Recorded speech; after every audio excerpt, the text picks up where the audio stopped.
Thanks for listening to the AZ Wildcats podcast. I'm your host, Mike Luke. Hello, Jason Scheer. Long time no chat. It's been a minute. It has been. Hello, Michael.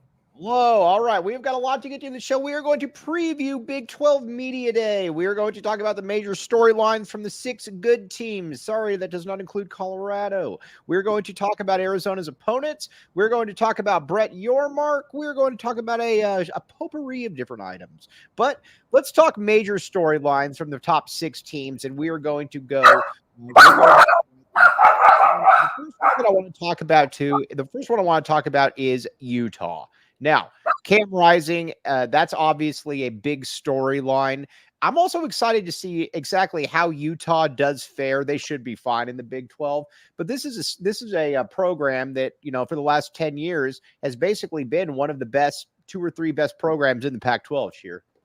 Yeah, I mean, Utah's storyline is pretty obvious, right? It's, this is a team that was one of the best teams in the Pac-12, making its way to the Big 12 now. How does it translate? And Cam Rising is the story. Everyone's going to be asking him how he feels. They're going to be asking Whittingham how he feels and all that. And we'll see what he says, even though it's just a situation where how does that stuff carry over? How do they deal with that focus? And Whittingham obviously does a really good job with that stuff. Yeah, I'm a little bit surprised, honestly, that they're getting this much love. Now, listen, Whittingham is obviously fantastic. It speaks for itself what the success that he has. But I'm going to be honest with you, I am a little bit surprised. I realize that you have Heward as the backup, but still, I mean, we saw last year that offense was poo without Rising in there. Yeah, I'm not surprised. I mean, you're going to laugh, but they did add our boy Dorian Singer.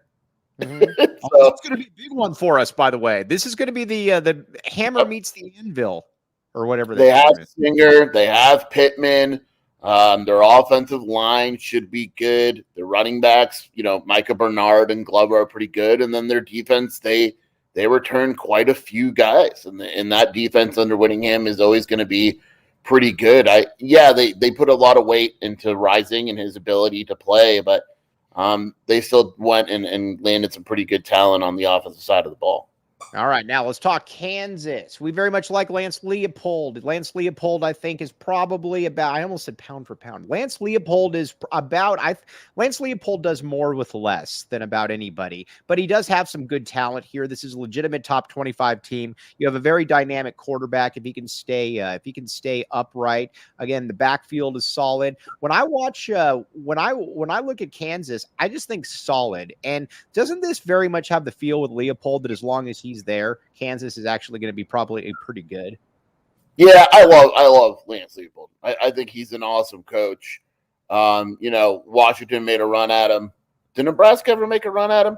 No, but he lived in Crete, Nebraska, by the way. Yeah, that's why I was wondering. But I mean, look, they had Matt Rule. So, but yeah, I mean, I think Lance Leopold has proven by now that it doesn't matter where he is, he's able to win consistently. I like Kansas probably more than others. I picked them to finish second, but I like Kansas. And if their quarterback is healthy, I believe he's the second best quarterback in the conference. Sorry, not Scheer, but behind Noah. What say you?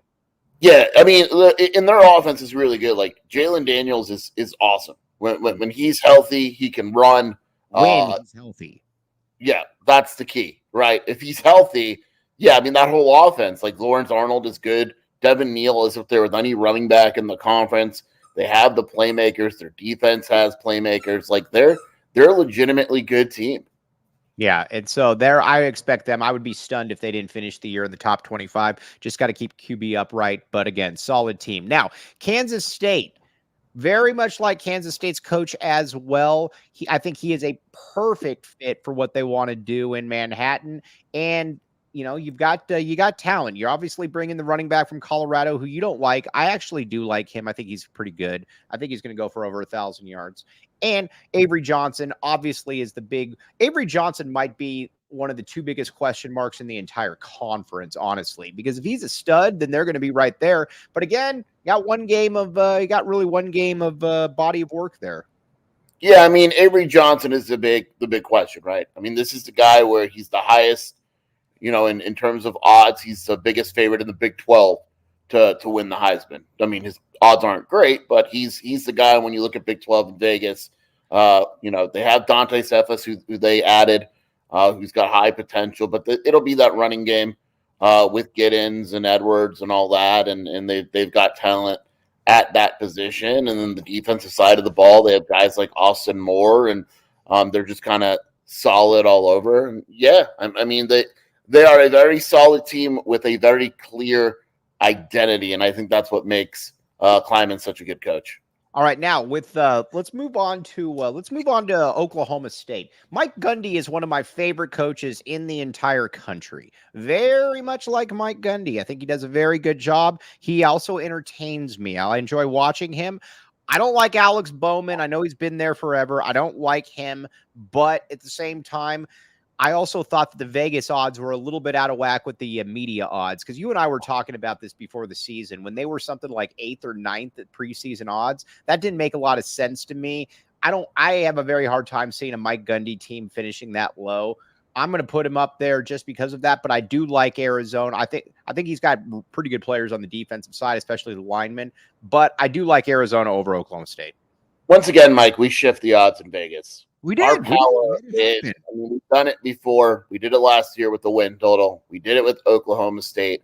But one thing I think separating them from the top 3 teams, let's just say, is Bowman as their starting quarterback, to me, just doesn't cut it. Like, he's just guaranteed to have one really bad game. Obviously, Ollie Gordon is awesome.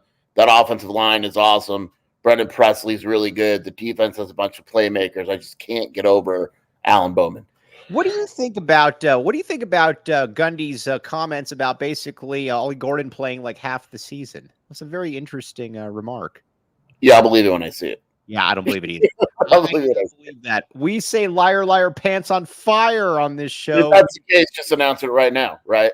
Yeah, I don't believe that. I think that is him trying to get people excited for no reason. We do not believe you. But the people that did choose Ollie Gordon to be the conference player of the year, they might be quaking in their boots a little bit. That's never anything you like to hear. So just leave it at that. Now, Iowa State. Now, listen. I think Iowa State is clearly the 6th out of these 6 teams that we are discussing. I do believe they are 6th, but I believe that they are closer to the top 5 than they are to those other ones on the other side.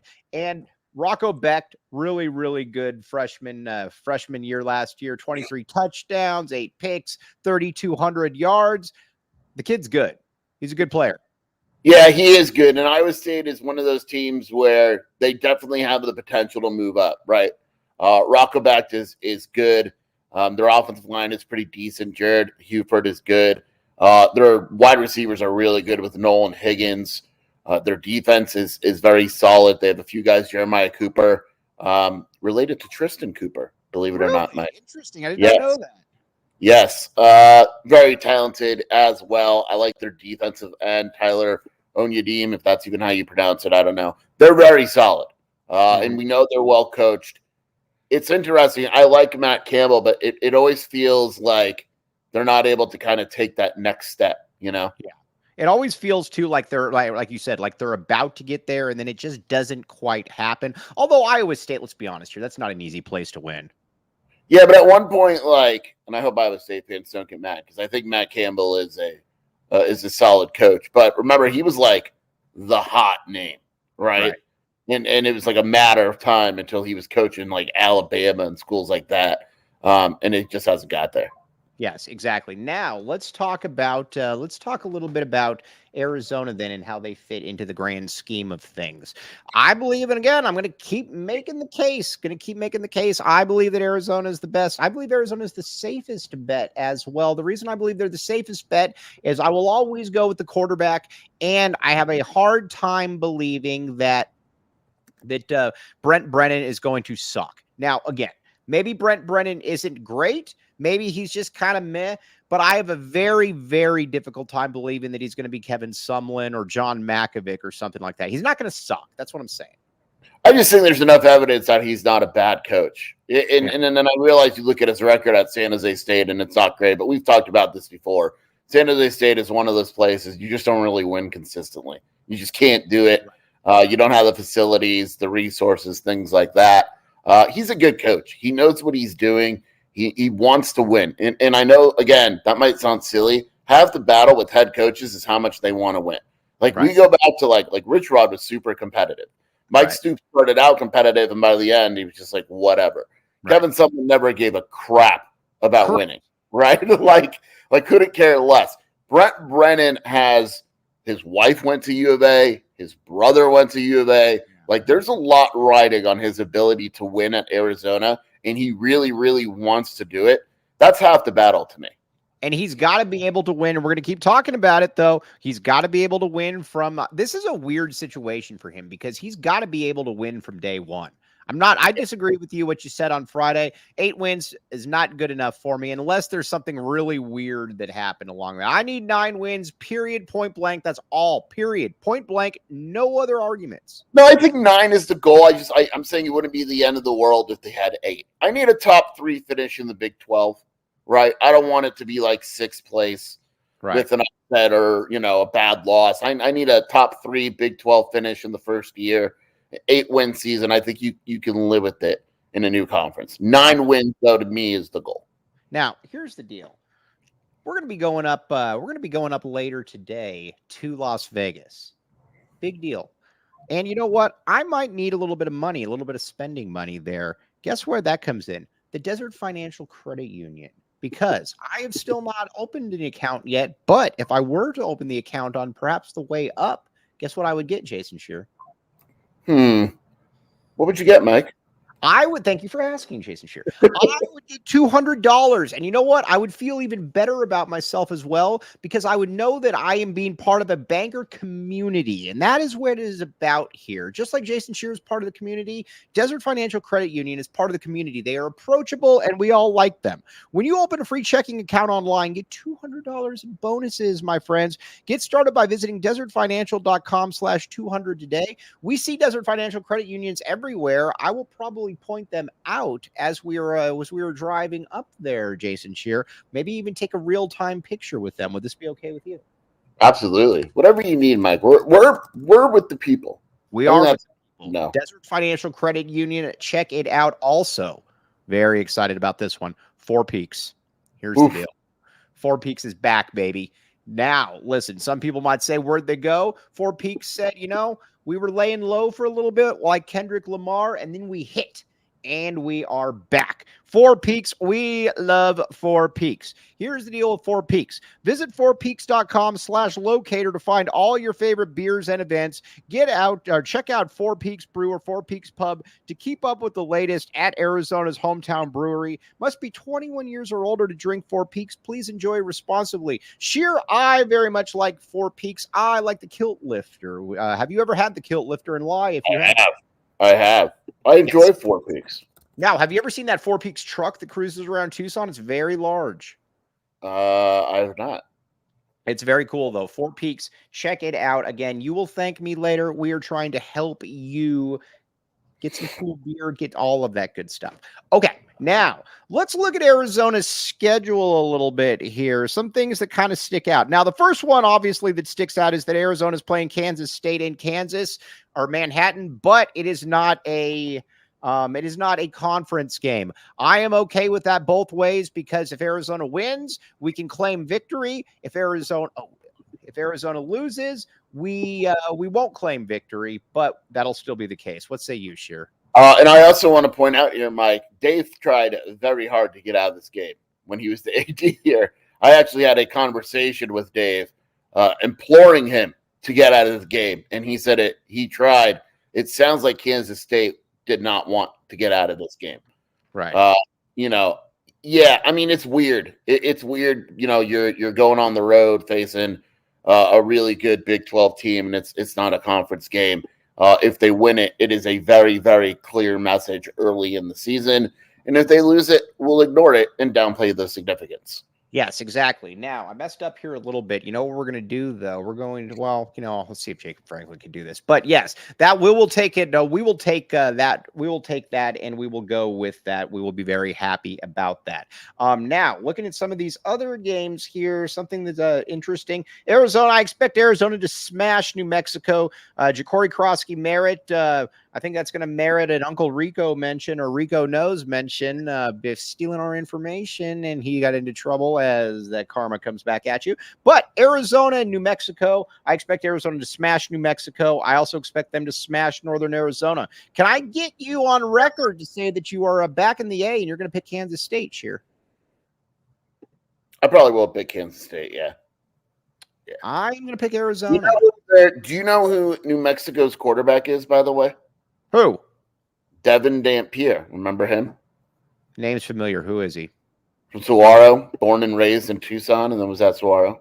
Oh, I did not know that he's their starting quarterback. Wow. Yeah. All right. Cougars in the house. We like that. Here's where I'm at with this. Kansas State or Utah. I believe Arizona is going to split these. Now, they're both on the road, but I do believe that somehow, some way, Arizona is going to split these games. What say you, Scheer? Well, let's be very clear, Mike. If Arizona wins both, the level of unbearable that we would hit at that point, if Arizona starts the season, would be 4-0. I mean, Big 12 fans are not going to like us. Big 12 fans, well, we might even talk Orlando Antigua at that point again. That is how annoying we are going to be. Yes, so watch yourself. Now, look, going on the road and beating Kansas State in Utah in September, that's very tough. But I will say I like that there's a bye before that Utah game. You know what? For some reason, I'm inclined to actually pick Arizona over Utah in that game. That's where I'm coming to lose at Utah. I get it. No, I get it. But so you think Arizona's going to go 0-2 in those games? I could see that. Yeah.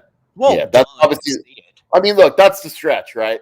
Yeah. That's it. That's the 2-game stretch. If they make it out of their 1-1, I feel fantastic about their season. 0-2, we got some questions. 2-0, we're talking college football playoff. Yeah, let's talk about it. I'm like the Pillsbury Doughboy. Woohoo! All right, now Texas Tech. I think Arizona's going to beat the crap out of Texas Tech. It's in Arizona. It's coming off the Utah game. I think Arizona's going to smack Texas Tech. Is that Arizona's first home? Yeah, that's Arizona's first home Big 12 game as well. Yep. Yeah. You agree? Yeah. Okay. Now, let's talk BYU. You're very bullish on BYU this year. I am not. I believe that it's at LaVell Edwards Stadium. I do not care if they are playing on the moon. Arizona, I expect to beat the snot out of BYU. Look, I picked BYU to finish last in the conference. If I said Arizona's going to lose to them, I look pretty stupid. Yeah. So that's where you're going. Yeah. So can you name 3 BYU players? What's that? Can you name 3 BYU players? This isn't an insult to you, by the way. Like, I don't want to. I'm not picking on you. This is kind of goes with my point. I can't. Exactly. Who do I need to know? They have a couple good guys on defense. Jack Kelly and Tyler Beatty are really good. I do believe they'll be better than ASU, though. Want to go there? Say it. Say it. No, whatever you need here, Mike. Okay.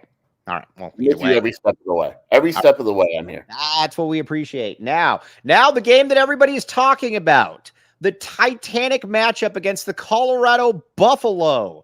This is going to be an interesting one. Very excited to see where we are going to be with Colorado at this point. Now, we enjoy making fun of Colorado, so let's look at their schedule before we look at Arizona and how they match up. Colorado Buffalo's schedule. Pulling this up right now. It's bad, dude. It's a bad schedule for them. No, I get it, man. All right, North Dakota State. I don't know if they have any good players this year, but they're always tough. I'll say that, Colorado's season emotionally, and this isn't I don't care. It could be over by the time they reach Arizona. That's how difficult this schedule gets at one point. Yes. All right. Now, so the North Dakota State. Yep. At Nebraska. I think they're going to lose to Nebraska. I do too. Okay. I think they beat North Dakota State. Okay. I think they lose at Nebraska. Colorado State, they'll kill. Right. Baylor, they should win. And then it gets a little At UCF is not an easy game. Home against Kansas State, they'll lose. At Arizona, they better lose. Did you see their final 3 games?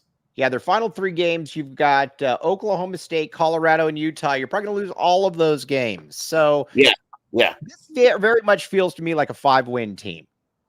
Yeah. If I'm a Colorado fan, they should be ecstatic if they make a bowl. I sincerely mean that. That's not me crapping on Colorado. That schedule is brutal. Right. And I always like, too, when they keep talking about, a Colorado fan keeps talking about, oh, well, we got all these new transfers and stuff. Well, dude, you had a lot of new transfers last year, too, and you were still last in the conference. Yeah, I think they're more talented than they were last season. They finished last in the conference last year. You got to get them to play together. You got to get them to like their role. You're very close when you bring in transfers for that whole thing kind of blowing up. Yes. Also, I'm curious what Dion thinks of Tucson. Oh, I'm very curious to see what Dion thinks of Tucson. We will perhaps ask Dion about that. All right, now let's get back to the Arizona schedule, though. We're marking down Arizona as beating Colorado. Keep in mind, Arizona played maybe its worst game of the season last year against Colorado and still won. So take that for what it's worth. Arizona, West Virginia. I believe Arizona's going to beat West Virginia. This game would worry me a little bit more if it was in Morgantown. It is not in Morgantown. I will take Arizona in this game. Yeah, traveling to West Virginia would be a tough task, but I like Arizona in this one. All right, then you've got Arizona UCF. Yeah, I don't love this game for Arizona because you're traveling across the world. I'm going to say it, Mike. I'm going to say it. That's a loss. Yeah, it's their space night, which is they go crazy for their space night. They've beaten teams by an average 500 points on their space night. You're going across the country. Yeah, I don't like it. I don't like it at all.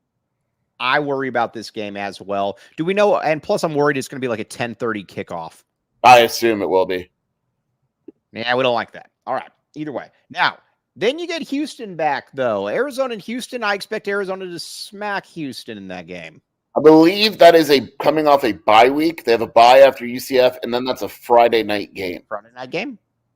That's a good. Yeah. Houston. Yes. All right. Then you got Arizona TCU. I expect Arizona to beat TCU as well.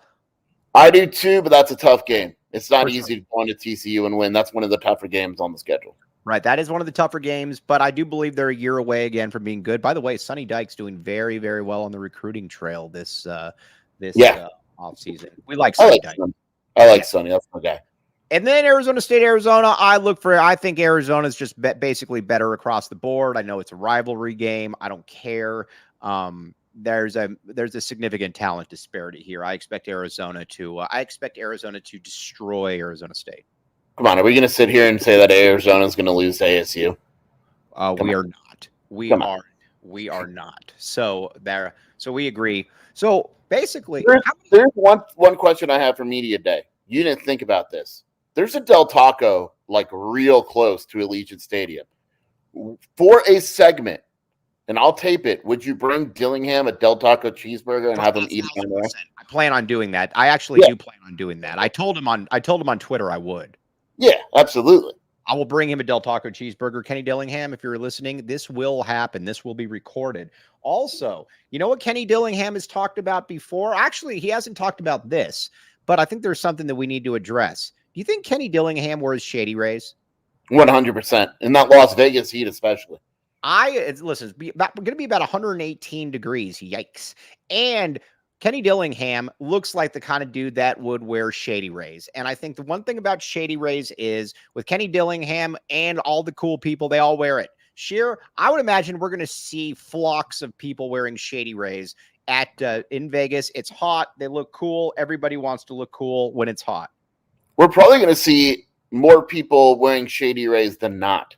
That's how hot these things are. That's one of those ones where you got to go around and basically ask people, hey, wait a second, why aren't you wearing Shady Rays? They're very, very cool. Here's the deal. These are exclusively for our listeners. Shady Rays is giving out their best deal of the season. Head to shadyrays.com and use code PHNX for 35% off polarized sunglasses. Try for yourself. The shades rated 5 stars by over 300,000 people. Shady Rays, again, use code PHNX and you will very much thank me later. And Shady Rays, check it out. Now, Circle K. Here's the deal. We are going to be going up to Las Vegas, as you all know, and Circle K is a big part of what we do around here. Scheer, we're going to stop at the Circle K in Marana. This is true. Yes, either there or on the way back. We're stopping at it. Yeah. What's that? It'll either on the way there or on the way back. We will stop at Gladys Farms. Yes, I want to see it, and I want to see the Circle Ks where they are essentially rivaling Circle Ks across the street from each other. I want to see that one as well. Where are those Circle Ks at? That's right outside the Scheer household. That's Thornydale and McGee. No, Thornydale and Cortero. Now, everybody in that area obviously is part of the Inner Circle. You can join the Inner Circle for free by downloading the Circle K app today. Terms and conditions apply at participating locations. Visit CircleK.com for details. Don't be left out of the Inner Circle. Be in the Inner Circle, Circle K. All right, now, Brett Yormark. I want to talk a little bit about Brett Yormark here. I have all the faith in the world in Brett Yormark. And maybe it's just because I had no faith in George Kliavkoff or Larry Scott or, any of these putzes that we've had to deal with before. There is something about Yormark, though, that just exudes confidence. He looks like he knows what he wants. And honestly, with Larry Scott and George Kliavkoff, I got tired of all the empty promises. Oh, Pac-12 Network, don't worry, we're going to take a loss now, but we'll get it back later. George Kliavkoff, great deal right around the corner. Here, John Canzano, report that again. Whereas with Brett Yormark comes in and he says, listen, not only is this conference not going to fold, I'm going to get everybody a raise. We're going to expand the conference. We're going to turn it into the best basketball conference in the country. He's done all of them. He's just a confident dude, and what he says he does. And there's and it is refreshing to hear someone where when they're telling you something's going to happen, there's a very good chance of it happening, as opposed to the last guy who tells you something's happening and there's no chance of it happening. Like it's very refreshing. And I am curious. Remember a year ago at Media Day, Big 12 Media Day, a lot went down with Yormark, and then Kliavkoff threw shots and all that. I'm very curious to see Yormark's opening remarks. I don't think he's going to talk trash, but I think he's going to let you know that the Big 12 has some other things up its sleeve, and I'm very curious to see it. I think the Big 12 does have some other things up its sleeve. And listen, at this stage in the game, if you are underestimating Brett Yormark, you are underestimating him at his own peril. Again, I like people of action. I like people that say what they're going to do and they do what they're going to say. That is him. Now, and listen, this is the closer we get, this is a very underrated football conference, in my opinion. We're going to get to basketball here in a second. Scheer, there's going to be 5 teams in the preseason top 25. Now, is there going to be a team in the top 5? Probably not. But there's going to be 5 teams in the preseason top 25. This isn't the Mountain West or something like that. Yeah, I think the problem is that the bottom of the conference isn't good, and I think a lot of people are paying attention to that. But look, I mean, Arizona, Kansas, Oklahoma State, Kansas State, Utah, that's a pretty damn good top 5. Yes, it is. And, again, all probably going to be ranked. And you have players that are nationally. If you were to put together an all Big 12 team, I'm just thinking about this. I believe that it would be able to compete with any conference in the country. I do believe this. Look at your quarterbacks. You got Noah. Everybody loves Scheer, so you got to put him in there. You got Ollie Gordon. You look at your running backs are loaded. Running backs are loaded. Yeah, like you said. You've got, I think, on the wide receivers, obviously, you're going to be pretty good there with T-Mac. The O-line is going to be solid. Like I said, I look at that and I think that I think it could compete with about any conference. I really do. Now, listen, there are some bottom feeders in here. I get all of that. But overall, pretty darn good stuff. Yeah, I just think it's a very solid conference. Is there a national title team? Probably not. But there's a lot of good football that's being played at the conference. Well, but let's stop there for a second. If Arizona were to finish or to start out 4-0, we start talking national championship, my friends. We start bringing it out. Scheer, would you say that? You calm down over there. Who is the national championship favorite? I'm gonna look this up. Probably Georgia. Probably Georgia. No. I would assume it's Georgia. I think Georgia. going to win the Big Ten. I'm looking this up live. This is what we do live on air. Right on. Georgia plus 320, and then Ohio State plus 400. So they're the two clear favorites. I think Oregon's going to win the Big Ten. I am saying it right now. Oregon is 850 to win the title. Okay. What are those as far as the odds go? So Georgia 320, Ohio State 4, Texas 750, Oregon 850. All right.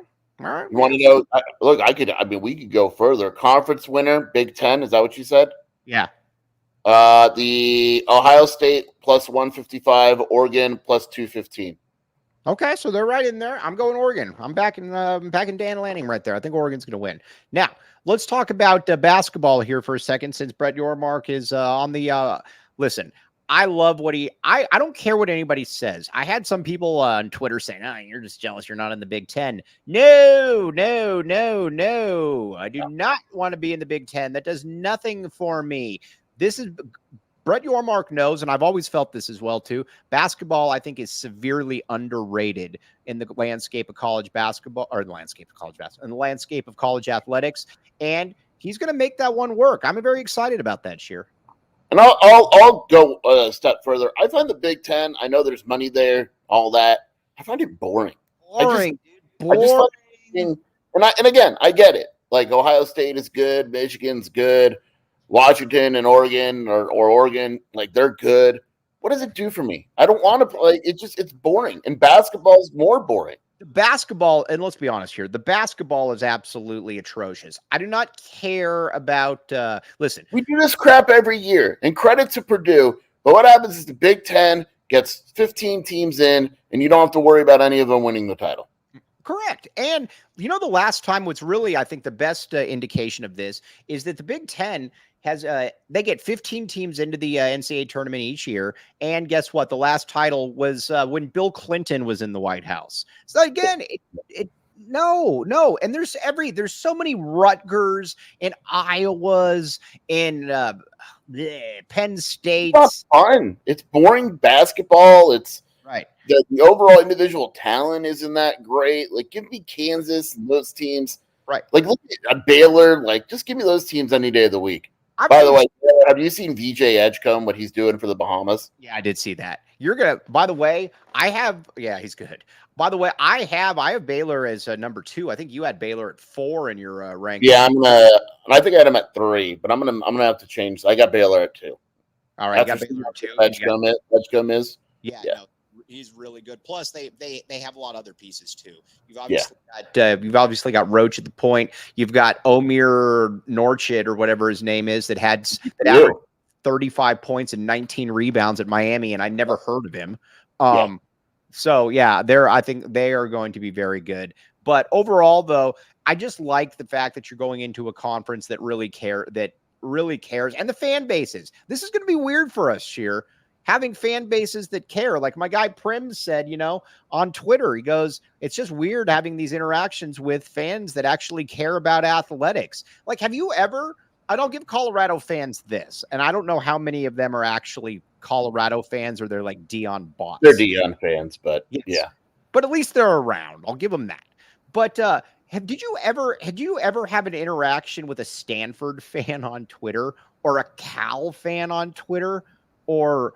No. And that's the thing I'm excited for. Like, even the bad teams in the Big 12, their basketball arenas are generally going to be full. Right. And it's exciting. And it's on a Monday night or a Saturday afternoon. It's just better. It's just a better, more exciting, involved product. It's just, yes, exactly. And the other, I think you're right though. I think that those Colorado fans are Dion fans, so we can't really give them credit. But again, you just didn't really come around. You didn't really come across these people, and I think that's where it's going to be interesting. But I'm very interested to see Brett Yormark in person, just to kind of see, because listen, we've seen feebleness up close. We've seen George Kliavkoff, where George Kliavkoff is definitely the person that shakes everybody's hand like this. Oh, come on. That's a shot at me. Scheer handshake. That's a shot at me. I knew exactly what that was as soon as you said not the new Scheer, but the old Scheer handshake. That's fair. Yes, but he is definitely not the new Scheer. We could, I think, we can pretty much put that all to rest. But again, it's just going to be interesting. I am excited to see fan bases that actually care about athletics and get to know people. Plus, I think that I think Arizona's got a lot of goodwill. I think we have a lot of goodwill because the Big 12 wanted us there. They know that Arizona fans wanted us there, and I come across a lot of Big 12 fans that pat on the back for getting them in there. I'm excited. It feels like we're home, Scheer. Yeah, it just feels good. It doesn't feel awkward at all. It doesn't feel like other teams are like not welcoming Arizona in. Big 12 fans have been very welcoming. I'm pumped. I'm excited. All right, Scheer, before we sign off, where can they find you doing your work? We are going to be traveling up to Las Vegas. Hopefully, well, I'll keep that to myself. But where can they find you? WildcatAuthority.com. We're doing a 50% off sale. $1 for your first month. Take it, leave it. I suggest. And the Wildcat Scoop podcast with Shelby and with Michael Luke in the streets of Vegas. Yes, exactly. We're going to be going up there. You can follow me on Twitter as well, or PHNX_Wildcats. No better time to become a diehard, especially now going into Big 12ville, where we actually have people that care about athletics. It is going to be a good time. I will be giving you status updates the entire way up to Las Vegas, who I'm annoying, who I'm making, everything. Whether or not Shelby has kicked him out of the car and he needs a ride from someone else going up there. Everybody, keep your Twitter notifications on because I think there could be a point where I might need the community to help me out. But on that note, for Jason Scheer, for myself, Mike Luke, I'm merely Mike Luke. You have been listening to the AZ Wildcats podcast. We all silly like the mayor.